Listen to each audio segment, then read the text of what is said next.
Ça peut être des silences, réels ou des silences via, SMS par exemple ou, appel, qui peuvent être très difficiles à vivre pour vous et aussi inattendus. C'est vrai que c'est très, malaisant parce que tu vois, un repas, c'est là pour, justement partager avec l'autre, raconter ta journée et cetera et c'est vrai que, voilà, quand il y a ce gros blanc tout au long de la du repas et que c'est plutôt la télé qui va venir parler et cetera. Et souvent quand on était en train, de manger justement ou de boire, heu, à une terrasse, et ben, moi je discutais et il ne me regardait jamais et c'était il regardait toujours les femmes à côté, en fait.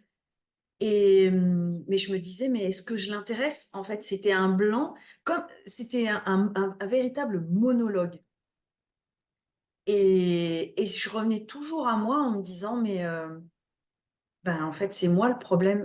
En fait, ces silences, ces blancs, cette situation, de silence, c'est pour vous déstabiliser en tant que victime. Et aussi quand vous n'êtes plus en contact de ces PN, quand ils réalisent ces silences, c'est pour créer le manque. Mais ce manque, en fait, de contact d'SMS, quand vous êtes, séparés ou alors quand, bah, vous ne travaillez plus, par exemple, avec, ces personnes-là, ces silences vous provoquent un manque et bien sûr, c'est fait exprès, hein.